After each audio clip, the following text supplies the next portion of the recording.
Good afternoon, everyone, and welcome to a new session of our Global Health Round Masterclasses. Today, we will discuss equitable transdisciplinary partnerships in global health. And we have therefore two speakers, Joyce and Koyua, to whom I would love to introduce you all, although I think Joyce, for most people, wouldn't need a proper introduction because I think she's a very familiar face in the Dutch global health landscape. For the people who don't know Joyce, Joyce is a medical doctor and epidemiologist whose work is driven by a deep commitment to tackling global inequities in reproductive, maternal, and perinatal health. She is an associate professor on global health and epidemiology at the Julius Center, the University Medical Center Utrecht, and the Utrecht Center for Global Challenges at the Utrecht University. Her research focuses on global maternal health, health equity, and building fair and sustainable partnerships in low and middle income countries. And Joyce also plays a very active role in shaping the global health collaboration and policy. She chairs the Dutch Knowledge Center on Global Health and contributes to several advisory groups, including the Action on Pre-Eclampsia Ghana and the Council for Public Health and Society. She's also involved in national expert groups exploring the impact of climate change on health and advancing the field of planetary health. And through her research, teaching, and leadership, Joyce continues to inspire action towards a more equitable and resilient health system worldwide, and has become oh, sorry, my text got lost. Then our second speaker, Koiwa. She is the executive director of Action on Pre-Eclampsia Ghana, a leading national organization dedicated to reducing maternal and newborn mortality caused by hypertensive disorders of pregnancy. And with a bachelor degree in accountancy, a bachelor of laws, and a master of law in medical law and ethics, she brings a multidisciplinary perspective on health policy, ethics, and advocacy. Her leadership has positions APEC, the Action on Pre-Eclampsia Ghana, as a vital force in maternal health advocacy, awareness, and support. Internationally, she has presented Ghana at the International Maternal and Newborn Health Conference in South Africa and at the European Congress on Global Health in the Netherlands. She also serves as a patient and consumer representative for the World Health Organization's Maternal and Perinatal Health Guideline Group, and has a public advisory group member for the UK National Institute of Health and Care Research. Through her work and research collaboration, Koiwa continues to champion ethical, equitable, and evidence-based improvements in global health and maternal health systems. So, quite an introduction for both of our speakers. Welcome to you both, and it's a great pleasure to have you here. I'm very much looking forward to your story. And before you do that, I would like to stretch that questions can be asked either in the chat or during the sessions. Just raise your hand, your digital hand in Zoom, so we can see that you have a question. And at the end, we will have probably some time left for discussion and Q&A. Joyce, I would love to ask you to go ahead and take it away. Yeah, let me share my screen. You should be able to see it. Is that indeed the case? Oh, yeah, we can see your screen, Joyce. Yeah, okay, wonderful. All of a sudden, there are 3 screens that are popping up. So I'm happy that I'm here. Thanks. However, we see your speaker, like your speaker side of the slides, not the really? presentation. I even didn't realize that I have a speaker displayed. Do you see the right version now? Yes, perfect. Thank you. Wonderful. Thanks, Manouk. And thanks, Elseline, for the introduction. And I'm really happy to be here.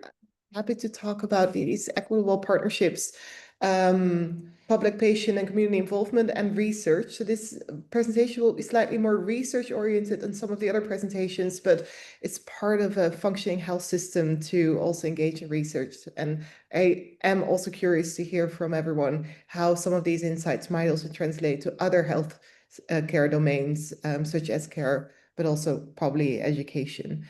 There are three things that we would like to start with, and as our key messages. So just know what we will talk about throughout the presentation, but also when we will ask you for your thoughts through a Mentimeter guided question. So first of all, we'll explore the concept of equitable partnerships in more depth, why they're relevant in transdisciplinary research. So research involving not just academic and knowledge partners and knowledge institutions and researchers, but also societal partners. We'll explore what are the conditions that need to be met and why these are so important. And we'll introduce and discuss a case study where both Koiwa and I both are very much involved in, and it's our playing field or living lab to figure out what are ways we can do this, because it is very contextual and it is a lot of learning by doing.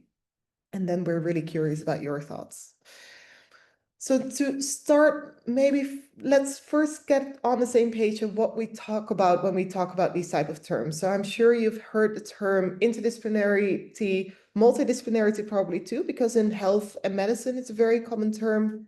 And now the new third term, transdisciplinary. And I'm aware that not everyone is as familiar with the last term. So we'll go through all of them. So multidisciplinary assumes that there's a specific discipline. Here it's referred to an academic discipline, but this can also be a medical discipline that works for a certain patient disease in its own circle, in its own silo. Of course, there can be collaborations and discussions, but usually people stick to their own knowledge base, their own methods, and through this approach a common question that a patient or a community may have. What happens in interdisciplinarity is that they actually come together, and it's now presented as a Venn diagram with overlapping parts because discipline A engages with discipline B, and what happens here is something that neither of them can do apart, and they start to integrate each other's methods, worldviews to come to a certain commonality, and this can be extended by more disciplines. There is not a max, so this is just a metaphorical or a visual representation of something that can be further generalized.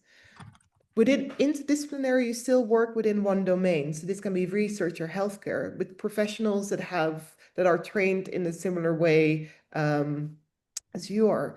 What happens in transdisciplinary collaboration is that there is an additional layer projected in the interactions of research, and that's the societal stakeholders that and also our partners in the research process. The degree and ways to do this, there are many ways to do it, but ideally these are equal partners in the research process. But this requires something different from researchers to enable these type of collaborations in a meaningful way. And if we're able to do it, it has a lot of advantages, and we'll talk about these. It also comes with challenges because how to do this well remains a continuous learning cycle, I think, for every researcher involved in transdisciplinary collaboration. How to do it differs also by where you are in the research continuum. So if you would analyze or structure the research continuum by different phases, then we start with formulating research priorities and questions. It follows by designing of research processes, the conduct of research activities, analysis, reporting, and finally knowledge translation. And along this continuum, there are various ways that societal partners, but also patients or the public can be involved and engaged. This is also something that is increasingly asked for example, funders, but there are different models to do it. The different models are both in terms of in which phase and how do you engage, but also in which phase do you engage different societal stakeholders, but also what are the levels of inclusivity that you engage them in. And you see here again a spectrum with different goals. You can inform societal stakeholders. It's a very relatively low level of engagement where you don't really solicit their inputs or use it to design your research processes. You already engage more in the consultation phase, taking advice. It's even more in the co-creation phase is where the transdisciplinary collaboration becomes much more equal. They are equal designers and contributors. They have a different background, a different scientific literacy or knowledge base, but still hold knowledge that is relevant to incorporate. And especially in this phase, it requires a lot of reflection on the side of researchers to explore what does it require from us and designing of our processes to make sure we offer this meaningful and equal contribution. And in this case, also, what does it mean in terms of, well, very practically from different stakeholders involved. Interdisciplinary research collaboration is gaining much more traction, and there are many reasons why. So first of all, because we have seen over the past that it contributes to successful conduct of research, but also helps to ensure ethical and societal value and outcomes of the research process.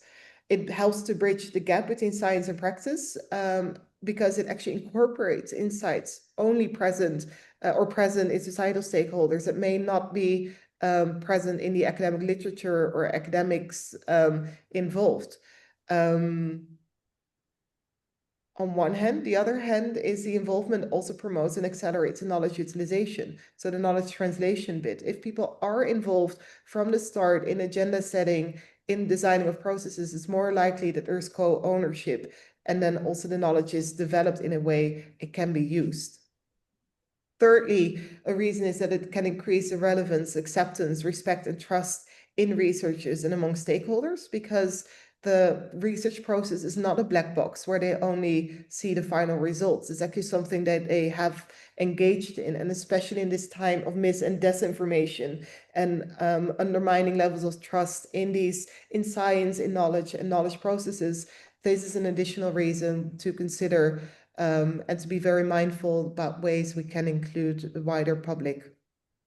And finally, the third consideration is it strengthens local ownership and capacity. And also from a global health perspective, being myself as well, a researcher based in a high-income country institution, this is something that I think we as global health researchers should also be very mindful of, that by involving different societal stakeholders, we strengthen local ownership and reduce the risk of parachute research.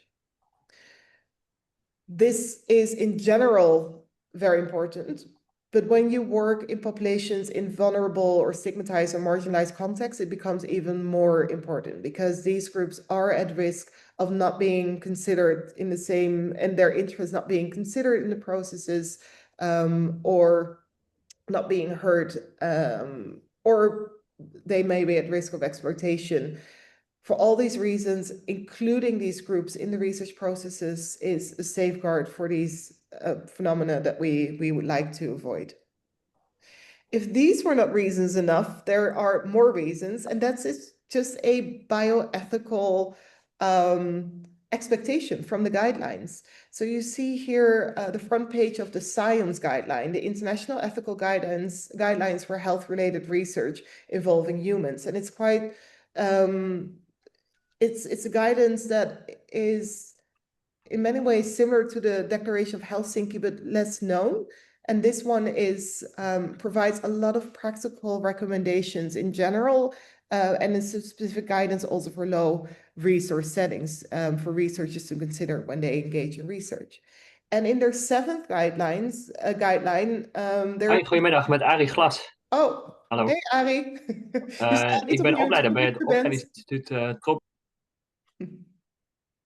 Ik heb hem even op mute gezet. Sorry Arie, volgens mij was je aan het bellen. Of had je een vraag? Ik ga er tussendoor. Arie, als ik je mute terwijl dat niet de bedoeling was, zeg het gewoon even of zwaai en dan you can ask your question. So we're talking about guideline 7 on community engagement, and here the bioethical rationale to engage and also the bioethical duty that we have as researchers is listed. I will just read it out loud because I think everyone should just hear and really digest what's here. So researchers, sponsors, so those who pay for research, health authorities, and relevant institutions should engage potential participants and communities in a meaningful participatory process. And the word meaningful is really important here because we don't want tokenism. We don't want, please sign here at the dotted line, and then we've checked our box of community engagement. No, there needs to be a meaningful participatory process instead. And this process needs to involve them, the potential participants and communities, in an early and sustained manner, in a design, development, and implementation processes of research, the design of informed consent processes and monitoring of the research, and in the dissemination of its results. The dissemination is also important because it reduces the risk of communities being over-asked by researchers without actually knowing what the results of research were. And that's something that happens way too often and is quite well documented as a concern in global health research. But when you think about effective and these meaningful transdisciplinary partnerships, it's easier said than done. So part of the work of Maria van der Harst, who will get her PhD or defend her PhD in January of this year, was to explore, part of her PhD was to explore what these equitable partnerships require to be equitable, more meaningful. And she identified 3 main conditions to be met. The first one is that there is mutual trust and respect between all partners, with a shared recognition that each partner may possess different types of knowledge and that all these types of knowledges can be valuable. So this goes back at this difference between how the academic training has shaped certain ways of thinking and how that might be different from community or patient perspectives. Both in thinking, but also in expressing your concerns or ideas. And knowing that we all have relevant pieces of information to contribute to this puzzle that research is trying to lay together is therefore a really important condition because it requires us to also assume different forms of knowledge need to be heard in different ways and need to be recognized for its value. The second condition is that power imbalances are recognized and resolved, and the power imbalances often come in, well, take place in nearly every social situation where people work together. But when there are both academic and societal partners, it can be even, it can occur maybe even more often. And that's also why it says they are recognized, because the question is not necessarily if it will occur. The question is, what will you do when it occurs? And that's where you need to have a process in place and have the sensitivity to recognize it when it occurs. The third condition is that risk and benefits are shared in an equitable manner, which doesn't mean everyone needs to assume the same risk or benefits, but it's a conversation you need to have and you need to balance it in your research processes. And this is all the theory, but I can imagine you are curious to know, what could this look like in practice? What could this, how could I do this even in my research? And there are a number of good practice examples in how to go for about this. One example is to establish a code of conduct or a memorandum of understanding as a research consortium, as a research partnership, where you are very explicit about the values and how you would like to put these into practice. Another good practice is that they, and that's something that everyone can do and doesn't require any paperwork, is this recognition that power imbalances will, or the anticipation that it will occur, and then develop the sensitivity also as a group to recognize when they are present and have a mechanism in place to discuss this. The third good practice example links to this equitable sharing of risk and benefits, that just an open conversation, both at the beginning of a project, but also throughout, about what are your abilities, what are your interests, what are the needs that you have, including risks that you can or cannot assume. but also what are possible benefits that would make it meaningful for you? These are all questions that are very important to ask and make explicit in the beginning, but then also monitor along the way, because they may differ and they may change based on the emerging developments. The third good practices are guiding or reflective questions for different phases of research. It is some of the work that Maria has also been doing, as well as others. And this can be really helpful, because then you can just convene a meeting where you will discuss how we're doing on our equitable partnership dimensions. How, if we are in the design of research, have we considered different voices? Have we identified a process that we incorporate these? Who don't we have at the table? And a final good practice example is something that actually is very common in healthcare, and that's moral deliberation, because often equitable partnerships and equitable conduct requires a navigation of dilemmas that occur that you can not always know in advance. So you need to have a mechanism to deliberate about these together. And you need to have the time to do so. And moral deliberation, an approach from bioethics, can be a useful tool in this.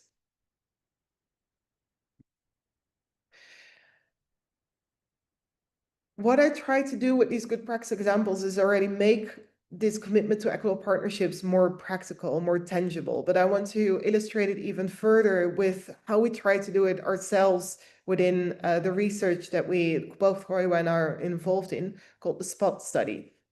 And the SPOT study takes place in Ghana, and it's a research infrastructure for hypertensive disorders and pregnancy research, and a collaboration between 3 countries, Ghana, the Netherlands, and the United States, with different academic and health institutions, but also the patient organization, and of course, health professionals, so who are often academics, but not always. So they are a little bit in between, whether it's an interdisciplinary approach to include them or a transdisciplinary approach.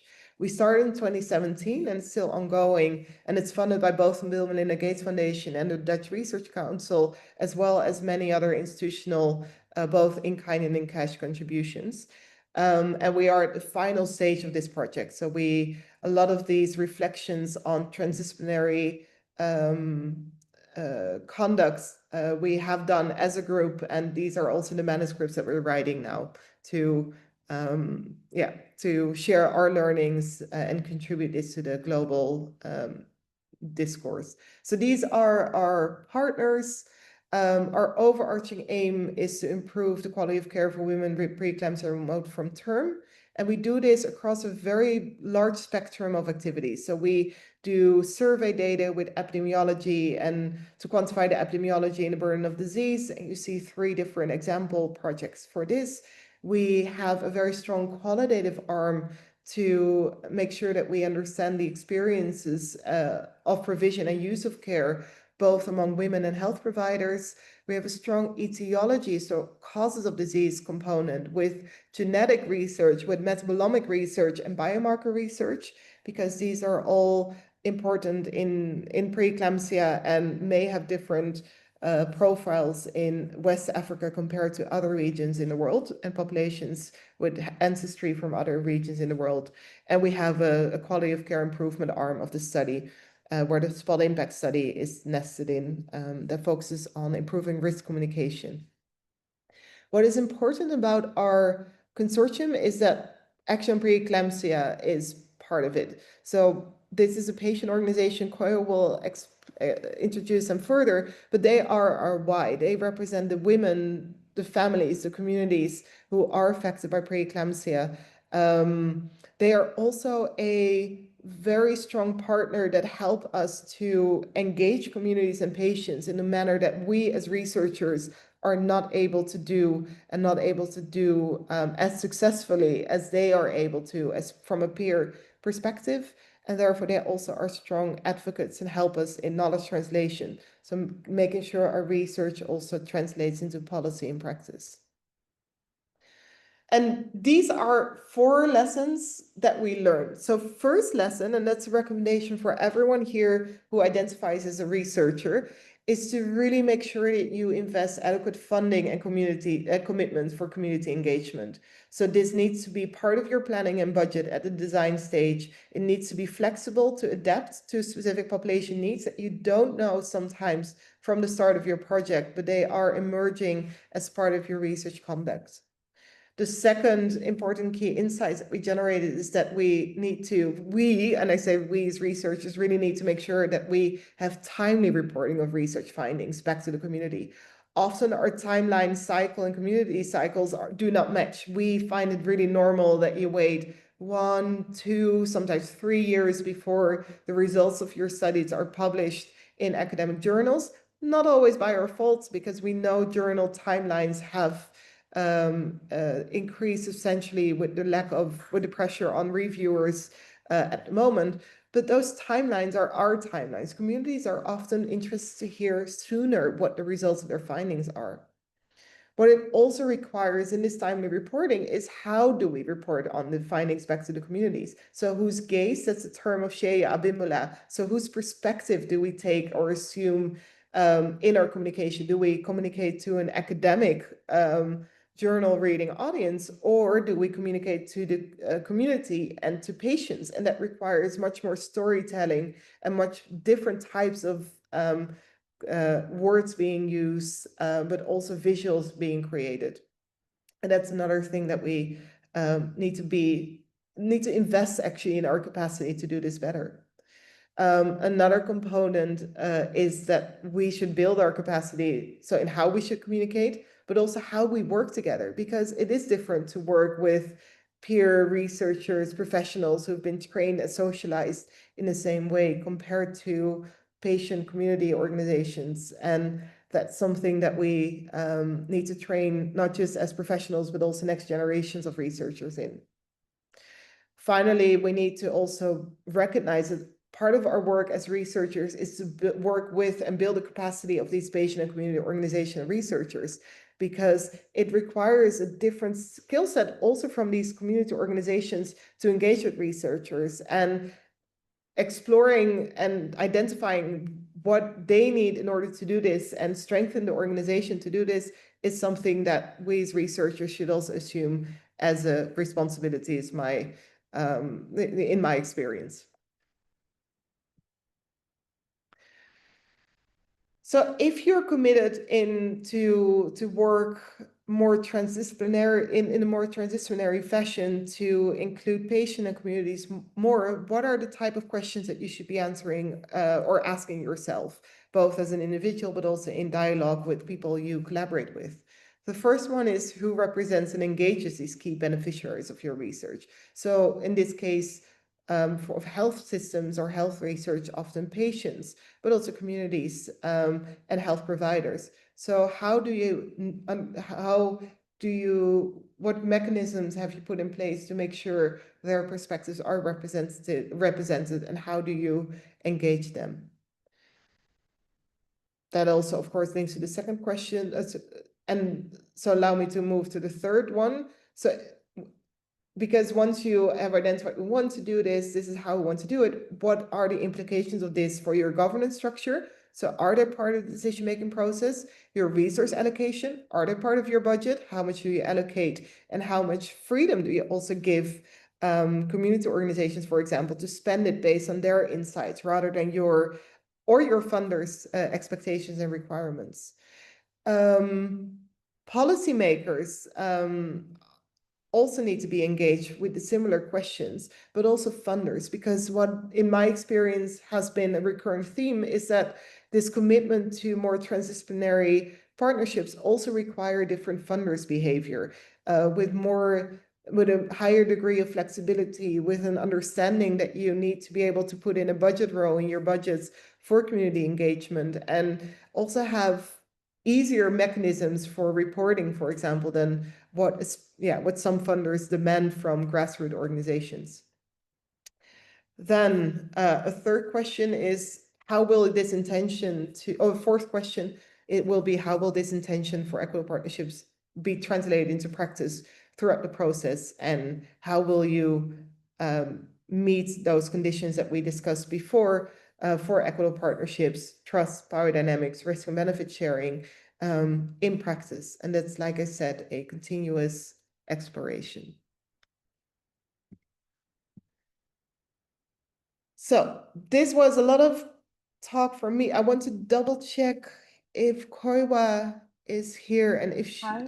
Hi, Hey, guys. Koiwa. Hey, how are you doing? Very good to hear your voice and have you here. Great, great. So I will just like to introduce myself briefly and then Yes. I can, later on rejoin. Exactly. Okay. So hello everyone, greetings from Ghana. My name is Koiwa Koilabi, Executive Director of Action of Great Concert Ghana, a maternal and newborn health NGO focused on hypertensive disorders of pregnancy. My background is in law and myself, I'm a four-time survivor of hypertensive disorders of pregnancy. Out of four pregnancies plus three babies, I have one surviving child who is 12 years old now and currently in school.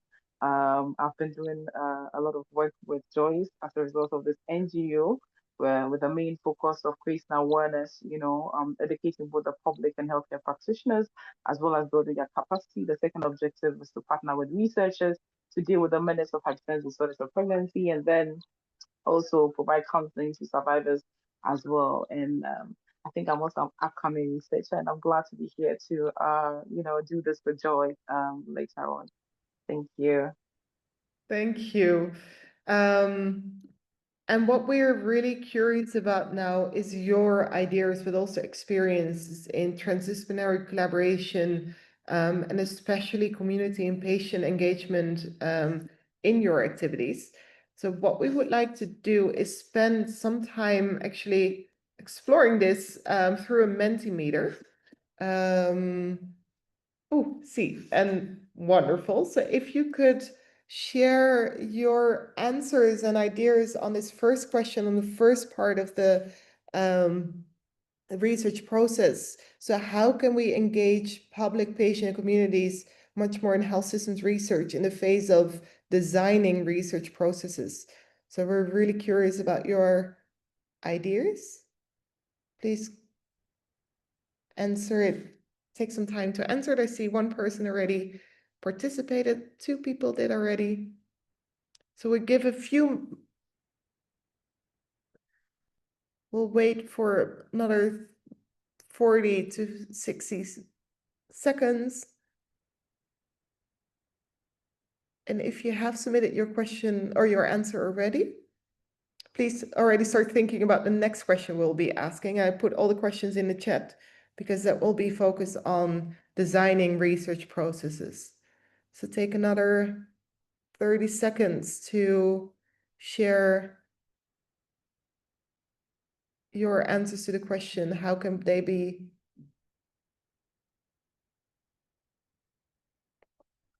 part of designing research process? And I do realize we skipped the first one, the research priorities and questions. We will get to this. We'll discuss in a minute what we did there. So we skip this one for now. Okay. Manu, can I ask you to go to the second question?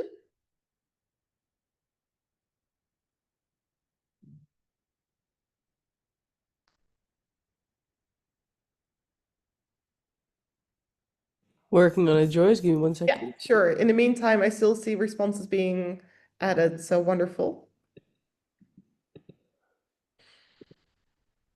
Yes. So the next question is, how can the public, patients, and communities then be involved in the conduct of research activities?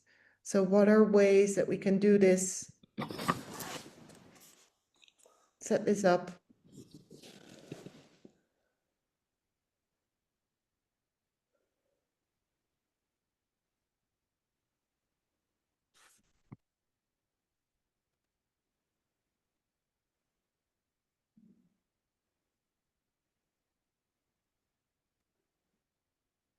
See, already two people submitted their responses.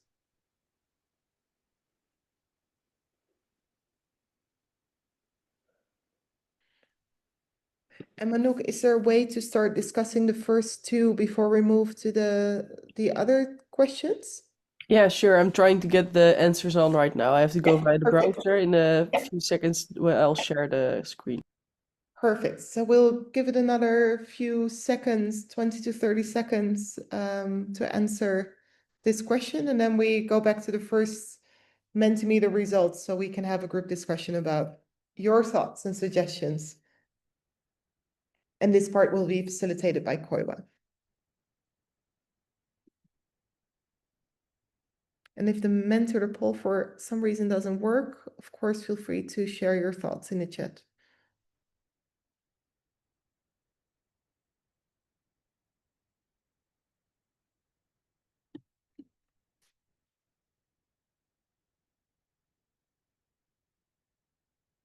Thank you. 17 of you already provided feedback. By the way, we'll also cluster, Manouk and Elsin, I assume, but we can also share the answers with everyone and upload it somewhere. So if people would like to see it, it's possible. You mean afterward? Yeah, Yeah. that's definitely possible. Fantastic. I also have the answers of the first question ready. Yeah. Can you project it? Yeah, I'll share my screen. So many screens.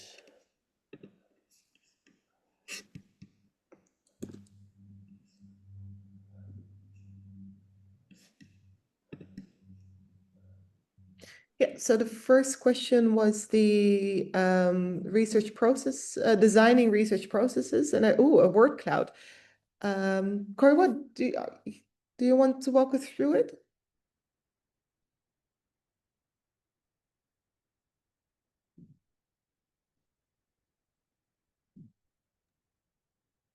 Oh, She's Corey, still can you hear muted. us?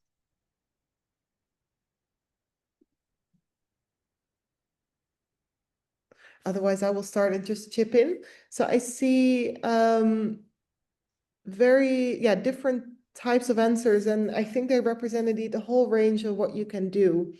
So getting input about what patients would like to know within the scope of the research is a wonderful one. Just ask people. It's something that is relatively simple, but yet not. Sometimes we forget as researchers. We just assume that because we have a lot of paperwork to draw up and the protocols need to be written, we don't always stop and just ask, how would you like to do it? So that's a wonderful way to do it. And it's very good validation of your ideas or initial ideas work, or that it can be complemented by what people tell you. Another strategy could be an open call through social media or other platforms to engage citizens. Just let people know what's happening. Action on Preeclampsia Ghana has a newsletter of more than 5,000 subscribers. If you launch a call, and a very active Facebook group, if you launch a call in their newsletter or through their Facebook page, you get a lot of responses. So it's a really nice direct way to ask.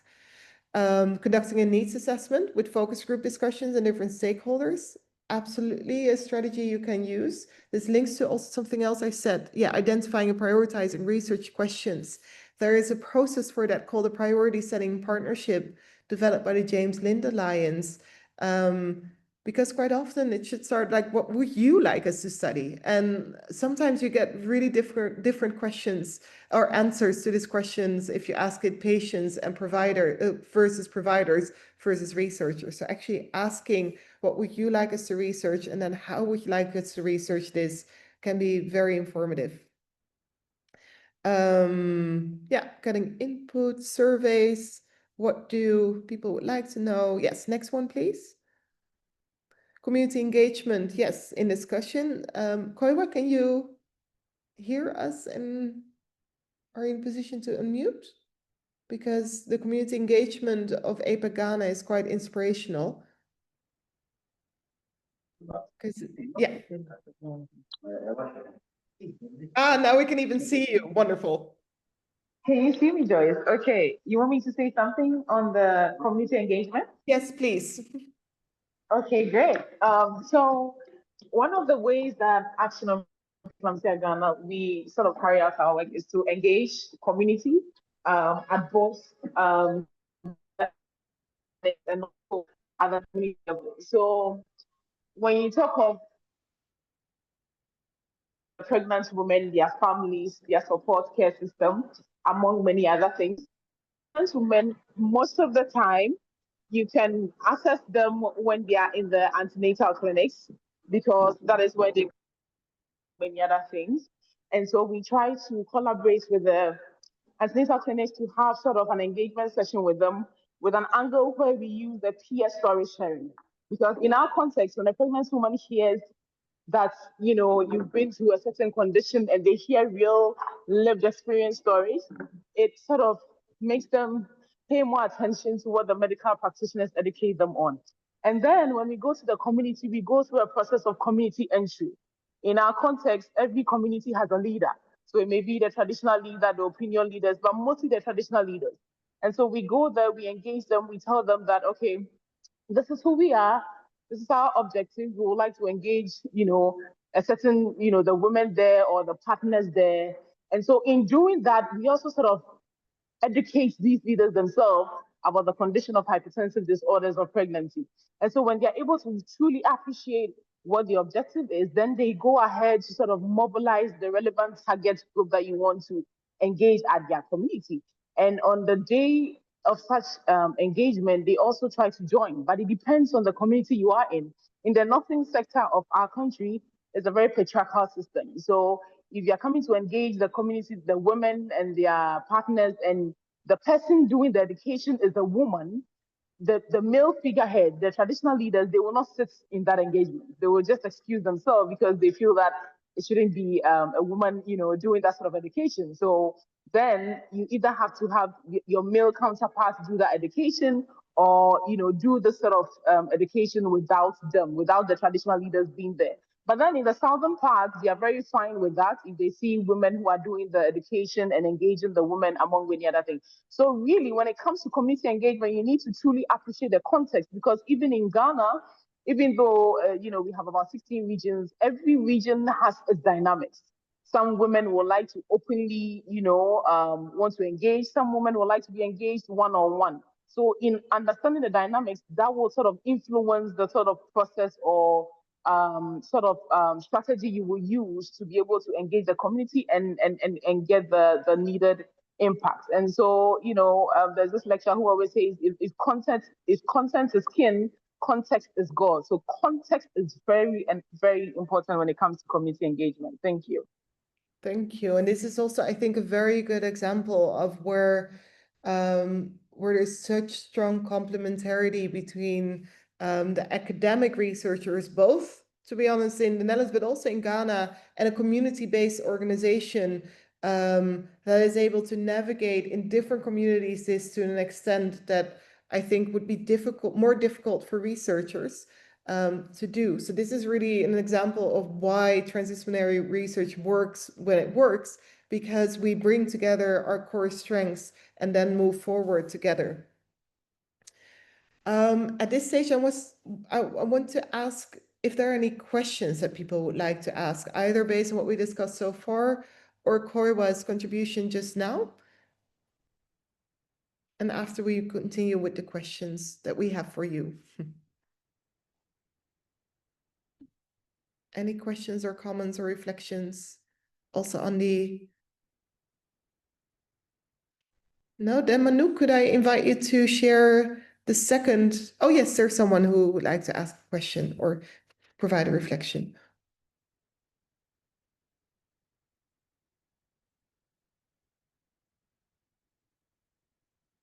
Yeah, Joseph, please go ahead. Okay, thank you very much. My name is Joseph, and I'm also in Ghana. So I appreciate the community entry process and how you involve traditional leaders and all that. But I wanted to ask, are there specific data collection tools, or I know of the Delphi list where you would use to rank items in order of preference, but are there additional data collection tools that you could use in those community entry and engagement processes and other to solicit Koiwa, do you want to answer this question? Would you like me to? Joyce, Yes, if you please go can ahead. answer it, then I'll go back. Okay, so far I'm aware of the Delphi, but what we have been doing so far is we've not fully utilized most of these tools, especially when it comes to the very local community, you know, in terms of persons who are not high on the literacy level. So it's mainly been partnering with local stakeholders like maybe the district Ghana Health Service or the municipal Ghana Health Service, and they advising us on the best way to be able to gather this data, because they are there, they understand the dynamics, they have been doing this for long. And so that is just the comments I will give on that for now. I'm aware of the Delphi because, you know, I've been part of certain engagements with the WHO, among many others, where we've had to participate and use that. But in the context of doing it very local, it's, in my opinion, is there a tool that, you know, you can fully utilize unless you have some volunteers. For example, we have this HDP PSP project, Hypertensive Disorders Pregnancy Priority Setting Partnership Project, where we had to sort of go to the ground to gather questions from patients and their partners and their support system as to what questions they wanted, they wanted research to answer when it comes to prognosis, diagnosis, among many other things. And so what we did in that research, we used the James Lind Alliance Priority Setting Partnership Framework, and then combined it with the Research for Health Justice Framework, which was developed by Dr. Bridge Pratt, to be able to gather this data. And we did this because we couldn't exclusively utilize James Lind Alliance framework because of, one, the context with which we were using it, the sort of cost involved, and we had limited funding. But then we also, it had various aspects which we could utilize, one of which was setting an advisory committee, of which about 70% of the members of the advisory committee were patients and their carers, and not your typical clinician and policymaker. So these were the two frameworks that we combined, and I think it was fully useful for this purpose. And I think that's what I can say for now. Thank you. And I added in the chat some of the documents and approaches that you mentioned.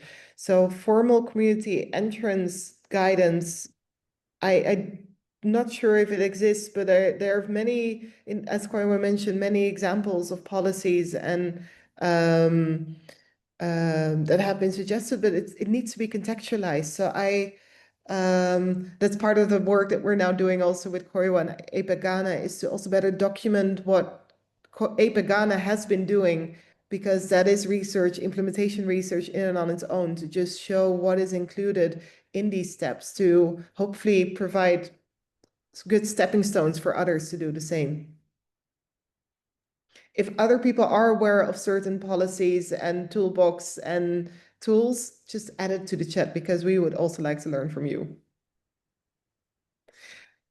Joyce, yes. Sorry to interrupt. You have still 10 minutes left. Yeah, no. This is thanks for double check, because Koiwa, double check. Do you want to continue with this, or do you want to share your slides and talk more? Yes, let's continue with this. I mean, yeah. I think with my slides I'm speaking a bit about this, but let's continue with this. Yeah. So Elseline, we're in a discussion and we can wrap from here at any point. Yeah. Manu, could you show the second question, please? You should be able to see it right now. Oh, this is it. Yeah. Oh, yes, the conducting research activities. I'm sorry. Yes. So here you see already in the word cloud, different type of things pop up. Some more study instruments for data collection and surveys. So here, encouraging the public, so engage them, explain what research is about. Koiwa just mentioned also the importance of knowing where, in the case of maternal health research, where the women are that you can engage. If they are at antenatal care, often they need to wait for a long time. So that's a very good moment to engage them, to tell them more about the research, but also if they would like to participate, administer informed consent, and enroll them in the studies.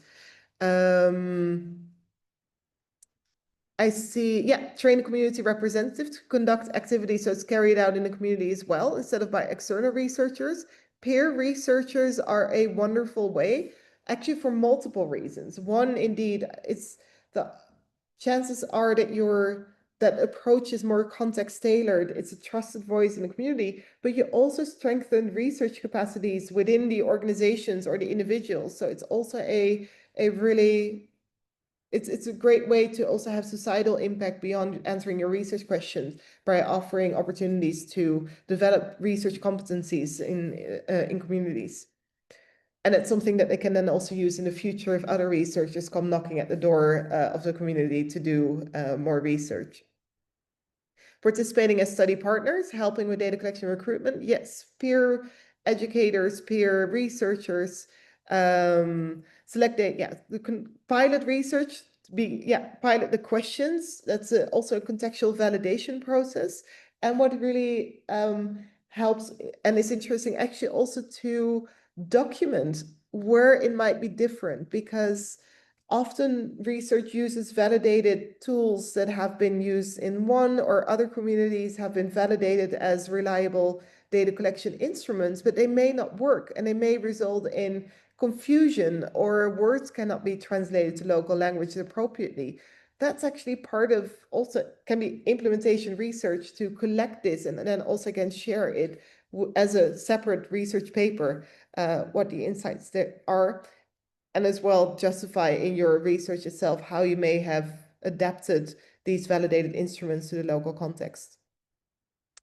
Local capacity, providing information, translating to local languages, absolutely. And there we are increasingly also helped by technological opportunities. So wonderful. Yeah. Oh, involve stakeholders as researchers. And yes, I completely share the shout out to Jamila Shirali. She has, and I will add her manuscript in the chat, but that's a wonderful example how your target population that you intend to study, in her case, refugees in refugee camps in Greece, are actually part of the research team as equal peer researchers. And it's very rich, both the conduct, but also the insights that you generate through this. I see many other suggestions. I'm really happy about everything we're seeing. And a question to all of you. We can go through another research phase and you can share your insights. We only have 5 minutes left, so we could also use the remaining time to answer questions you would like to ask beyond this exercise. So maybe my question is actually, are there any burning questions you would like to discuss? So let's start there. And if we run out of time with this, then we leave it at such. So are there questions Koiwa and I could answer and explore with you?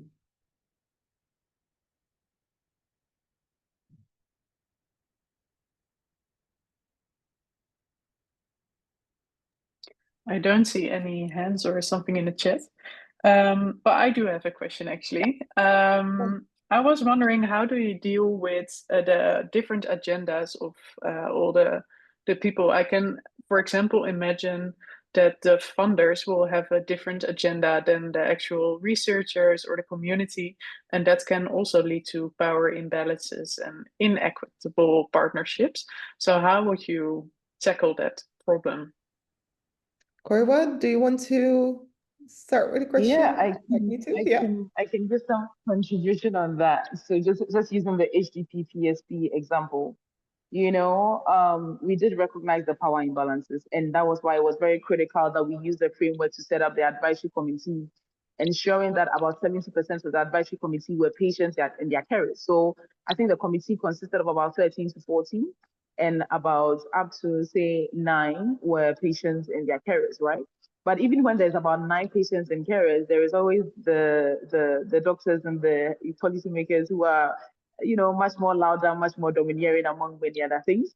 But then even within the patients and carers, there were also some patients who were sort of more louder than the others. And so we had to be together with the team, Dr. Ahin and Dora, we had to be sensitive to this to be able to, from the beginning, establish some values as a committee. What is it that we are going to do for the purposes of this project? What are some of the values that we need to establish so that we all abide by it?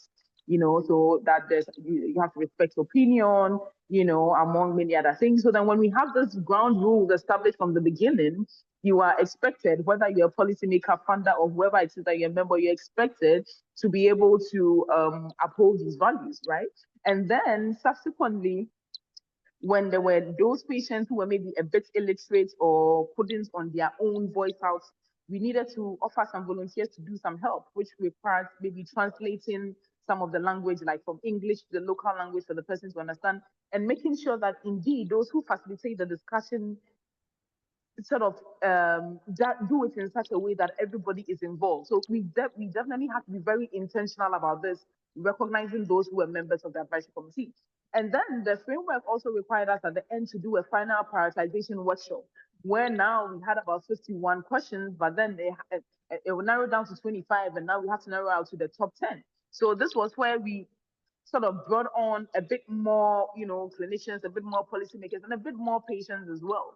And also with this one, we sort of made a list of all the participants, most of whom we've worked with, and then identified, okay, with this patient group or this particular patient, we can pair him up with this particular doctor or policymaker because we know that this patient has a voice, she's strong, maybe somebody like myself, right? And then there is also that patient who is also very calm, that kind of thing. So we need to pair them up with this person. And mind you, in this advisory group, there was also a Queen mother, right? So a local community rep, and they were also part of the final prioritization workshop. And so we have to be very intentional with the pairing because the prioritization workshop required us to do certain group works, for them to be able to list the question and go through the process among many other things. And so if you have a framework that you are following, I would advise, that you sort of go by that framework and but by being intentional, knowing who the members of the team are. So we have to really engage all these members of the advisory committee and members of the final process. We have to engage them individually at the background, knowing who they are, where they work, sort of trying to get them to share some of their attributes with that. So when we did that as a team, a project team, then now we come back to the table and make that long list, put everybody's face there and say, okay, we need to put these people together, this can be a facilitator, so that you don't put somebody who is very domineering with somebody who has no voice. And also we were very sensitive about who was facilitating each group because they can also make a difference as to how every member of that particular group can be meaningfully engaged. So it's all about intentionality. It's all about, being guided by a certain framework. It's all about knowing who the members of the committee or the people are. So it's not enough to just say you know them as a doctor. You need to make some personal level, engagement, and that requires some members of us as a project team to do that. So yes, it does take extra work. It does take some extra, engagement to be able to make sure that there is a power balance. Intentionality, stakeholder management, and trying to navigate this by design, because it will happen. I'm looking at the time, Elsley. Yeah, me too. It's 2 or 1 o'clock in the Netherlands right now, so we can actually wrap up. Although I still see a hand of Joseph, but he retracted it, I think. We can also stay 5 more minutes after you officially close for anyone who would like to continue the conversation. Koiwa, is that okay for you too? Okay. Okay, so if people want to stay tuned then and have questions, please hang in there. For people who need to go and have a busy agenda, I have put in the chat feedback and accreditation form. So please fill that out so we can improve and continue to improve. And thank you very much for being here today.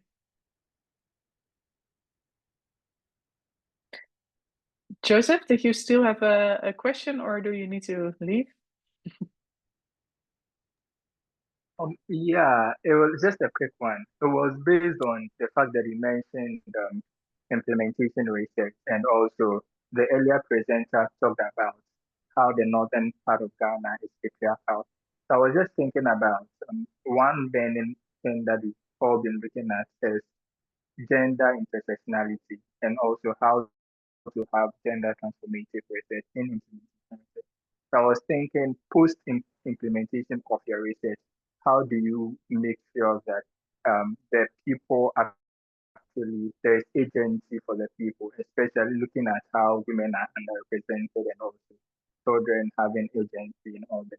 Because most of the times you see that in a patriarchal system, the men will be taking a decision, and so the incumbent on the men to make sure that the research is actually whatever intervention comes actually taken.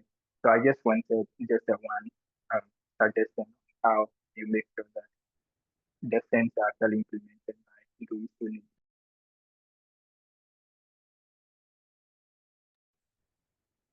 Koiwa? Joyce, you're muted. Koiwa, do you Can want you hear me? to? Can you hear me? Yes, we can hear you, Koiwa. Okay, great. So, yeah, thank you, Joseph, for your question. In context of it's a whole different ballgame and something that actually you have to be sensitive to. It's a cultural thing, something none of us can change now, not even with the best research or best ideas you come up with. And so it is still recognizing that this patriarchal system still exists, right?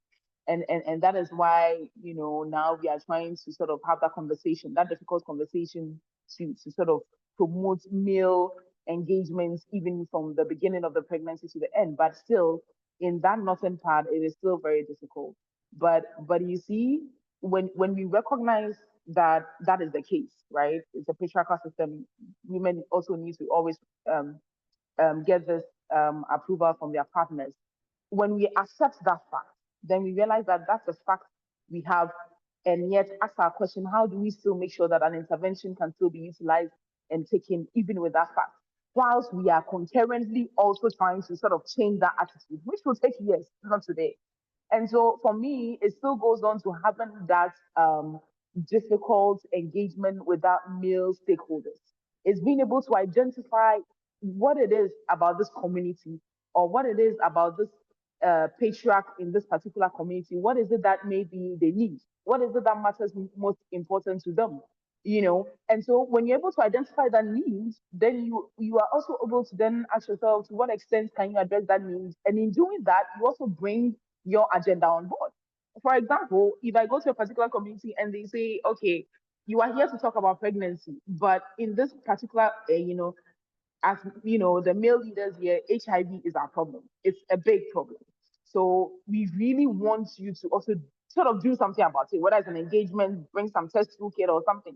So then if they're able to share that with you, hooray, then you get to know what they also want. But if they don't, it's you to find out. So in doing that, sometimes we've had to go do community engagements where indeed our objective is not to do HIV testing or HIV engagements among many other things, but it is the need of that particular community. That male patriarch has treated it. And so you also sort of, to the extent that you can, do something about it, plus you also what sort of talk to them about the condition or the reason for which you are there. And it's the same with research. We said what? Involve them from the beginning. So yes, let's involve these male people from the beginning. Maybe in doing that, we will improve their health literacy. It is not a guarantee, but truly you will get that few who will get their health literacy improve, who will really appreciate the need to be part of this and may then shift a bit from their entrenched position. It won't take one engagement, and it won't take tomorrow next engagement. It will take a series of engagements. So in involving them from the beginning, some of them will appreciate it. And mind you, even in these traditional societies, there are opinion leaders. So you may have those traditional leaders, patriarchs, but then there are opinion leaders who, if you work with, when they talk on your behalf to these leaders, they listen to some extent. So it's truly being able to appreciate the dynamics and involving them from the beginning. And then when you do, and you come back to them with the findings, the implementation, and I mean the intervention, then when they know that they've been involved from the beginning, and then they know we were part of this. When we were starting this, we were part. Now the final product is here. We created this together, right? So let's also utilize it. Let's accept it. But it is not an easy thing. But all I know is it is possible. Thank you. All right, Joseph, I hope this answers your question. Thank you very much, Koiwa and Joyce, of course, for today. I think we need to wrap it up, although I think we can also continue this conversation for another 1 or 2 or 3 hours. Thank you so much for sharing your insights and putting the theory into practice with very lively and real life examples. I really enjoyed, and I would love to see you all next week, same time, same Zoom link.